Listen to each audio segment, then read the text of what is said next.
নমস্কার বন্ধুরা, দেশি কিচেন ব্লগ চ্যানেলে স্বাগত। আজকে আমি নিয়ে এসেছি ডিমের একটি রেসিপি।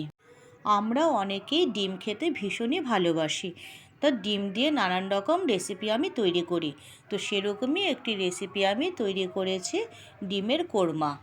ঘরোয়া উপকরণেই এই কোরমা আমি তৈরি করে নিয়েছি, খুব সাধারণ উপকরণে এবং ভীষণ সহজ পদ্ধতিতে।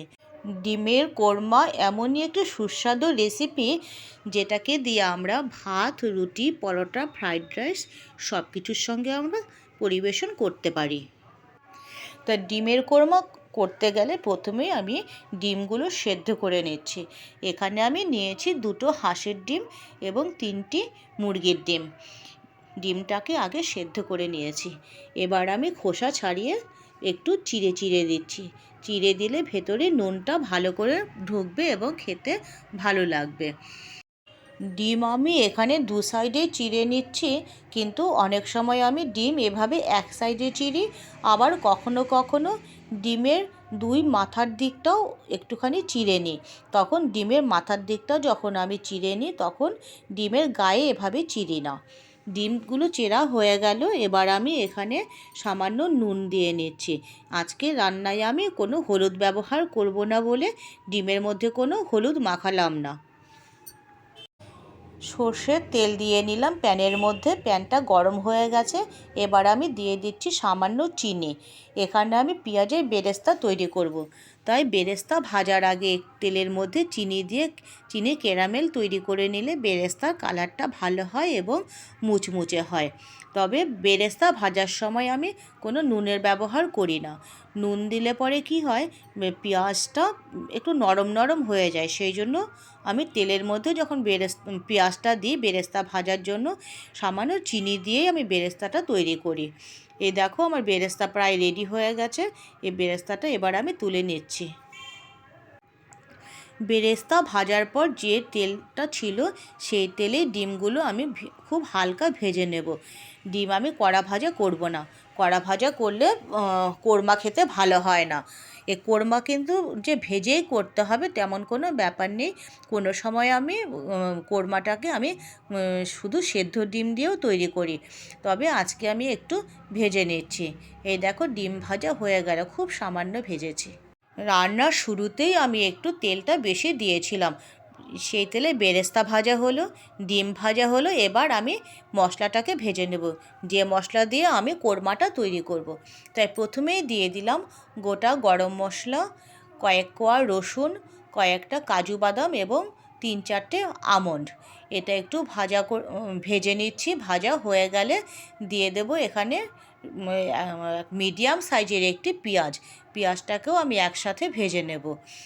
হালকা ভাজা হয়ে গেলে আমি এগুলোকে সব একসাথে মিক্সিতে পেস্ট করে নেব। এবার আমি দিচ্ছি কাঁচা পাকা লঙ্কা। আপনারা আপনাদের পছন্দ মতন ঝাল দেবেন, তবে এখানে গোলমরিচের ব্যবহার করা যেতে পারে, কিন্তু আমি কোনো গোলমরিচ আজকে দেব না, শুধু লঙ্কা দিয়েই করব। 5টা ডিম রান্না করার জন্য আমি নিয়েছিলাম বড় সাইজের একটি পেঁয়াজ। এখানে পেঁয়াজ এবং রসুনের পরিমাণ কম বেশি করা যেতে পারে, আপনারা আপনাদের পছন্দ অনুযায়ী পেঁয়াজ রসুন দিতে পারেন। এবার আমি এখানে দিয়ে দিচ্ছি গোটা জিরে। এখানে আমি দিয়ে দিচ্ছি 1 চামচ গোটা জিরে দিলাম। এবার একটু দিচ্ছি সামান্য কসুরি মেথি। সব মশলা একসাথে আমি ভেজে নেব। এগুলো ভাজতে ভাজতে যখন সুন্দর একটা ফ্লেভার বেরোবে তখন আমি গ্যাস থেকে নামিয়ে নেব এবং পেস্ট করব।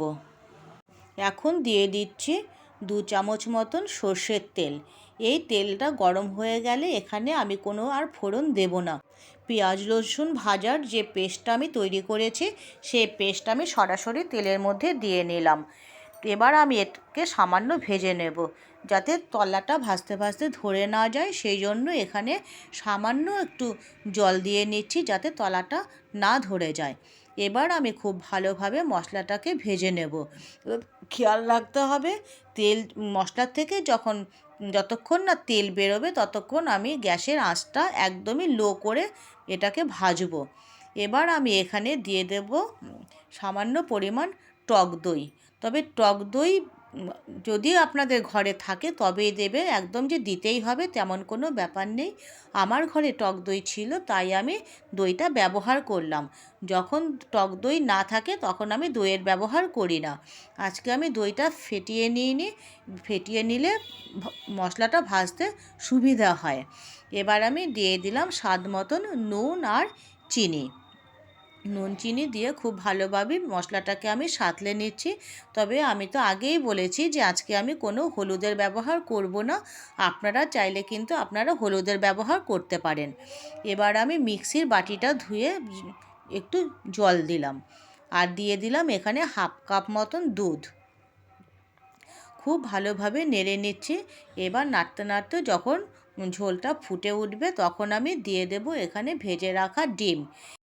বন্ধুরা, আমি চেষ্টা করি সবসময় ঘরোয়া উপকরণ দিয়েই রান্নাটা করা। যে কোনো রান্নাই আমি ঘরোয়া উপকরণ এবং খুব সাধারণ উপকরণ দিয়েই রান্না করি। আজকের রেসিপিটিও সেরকমই একটি রান্না, যা আমি ঘরোয়া উপকরণ দিয়েই রান্নাটা করে নিলাম। তো বন্ধুরা, আপনারা এই রেসিপিটা একবার ট্রাই করবেন। আশা করি আপনাদের সকলের ভীষণই ভালো লাগবে। এবার আমি উপর থেকে ছড়িয়ে দিচ্ছি পেঁয়াজের বেরেস্তা কিছুটা পরিমাণে এখানে দেব, আর সামান্য পরিমাণ রেখে দেব গার্নিশিংয়ের জন্য। তো বেরেস্তা দেওয়ার পর এবার আমি দিচ্ছি এখানে কসুরি মেথি। আপনারা চাইলে কসুরি মেথির বদলে গরম মশলার ব্যবহারও করতে পারেন। আমি এখানে কসুরি মেথি দিলাম এবং দিলাম সবশেষে সামান্য ঘিটা আমি গ্যাস অফ করে তারপর দিলাম। এবার নেড়ে নিয়ে কিছুক্ষণ গ্যাসের উপর ঢাকা দিয়ে রেখে দেব, তারপর আমি আলাদা পাত্রে ঢেলে নেব।